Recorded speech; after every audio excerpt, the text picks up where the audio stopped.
Melinda Tankard-Reist in Opinion Online, or onlineopinion.com, says, raunch culture is a capitalist celebration of the female sexual consumer who can choose to buy dildos, Botox, pole dancing classes, new breasts, Brazilians, surgically altered and coloured labias. I'm not touching that one. She says, this is a parody of liberation in which women become a mere participant in a mass-marketed orgy of so-called sexual freedom. I'm here to ask you, is this what you are doing, women in the audience? Is this what you're doing? Because she's talking about you. She is saying the way you dress and the way you are, doing things to your body, the fact that you bought yourself a dildo perhaps, or one that vibrates, is somehow not a sign of your liberation, not a sign of your independence, not a sign of you finding your own sexual identity amongst all your other professional and family and emotional identities, your relationship identity. Are you simply embracing the idea of a parody of liberation? Are you the face of a parody of liberation? Because if you are, then there is something deeply wrong. But I don't think you are. I think you're doing just fine. I think you may have a couple of things in your bedside drawer that aren't oppressing you, that aren't symbols of oppression. They're tools that are used for something else. They are not signs that you're somehow so gormlessly nit-witted that you don't understand what is being done to you by the media. I think the idea that women, particularly young women, are somehow unaware of what is going on in terms of the fashion they wear and the lifestyle they choose is not just patronizing, it's something more frightening and, in fact, more powerful than patronizing. It's matronizing. Because who is anybody really scared of? Mum. Dad's never around enough to really cause trouble, but Mum can go at you and at you and at you and at you and at you and wake up, what? At you and at you and at you and at you and at you. And I will remind you of this when you're 50. Whereas Dad will go, okay, yep, stop it, will you? Okay, cut it out. Go to bed, you kids. And matronizing behaviour by women aimed at women, not at the men who run the media, is backward. And it's conservatism of the most terrifying kind, because feminists are supposed to be the people who are at the vanguard of change. And in fact, they're trying to pull back the boundaries that are being pushed by a new generation of women. One of the symbols of this generation is the wonderful Lady Gaga. And she is enormously special. I shouldn't have thrown that away.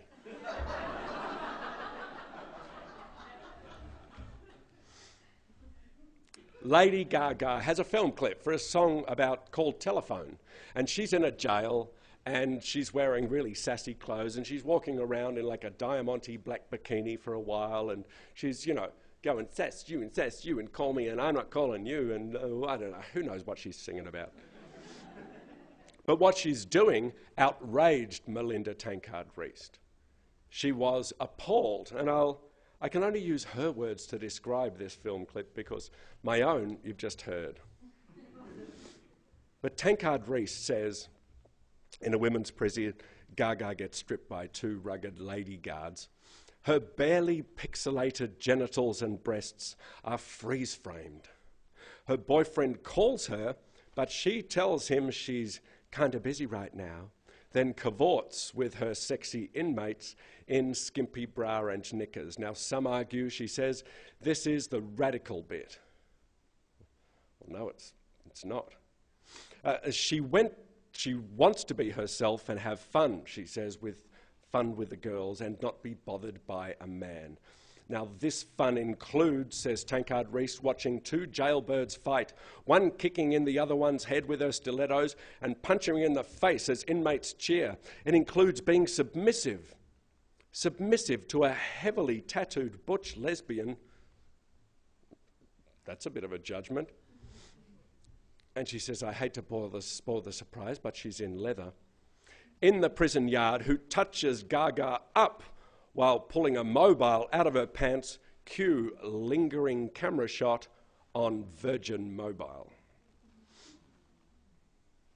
So, the whole thing is supposed to be a male capitalist conspiracy. Has someone told Lady Gaga?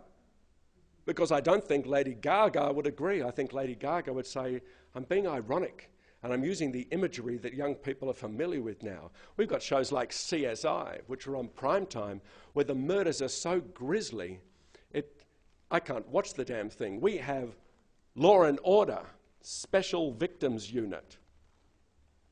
The imagery on those shows is terrifying. But Lady Gaga is somehow ignorant and unaware of what she is saying, is generating images with which her audience isn't familiar. I don't think so.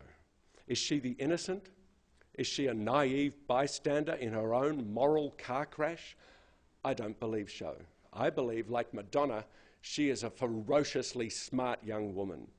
And she's angry about things and wants to change them, and she wants to change them through shock. So she uses all the weapons at her disposal, which are just new weapons and different weapons from the ones that Generation X had when they wanted to shock, when they wanted to force change. And I don't see how Lady Gaga isn't expressing herself freely.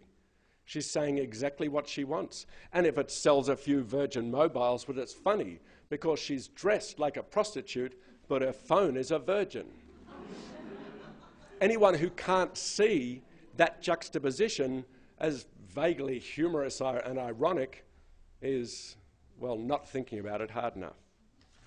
You upset yet? Now, of course, there are younger women who are turning against feminism.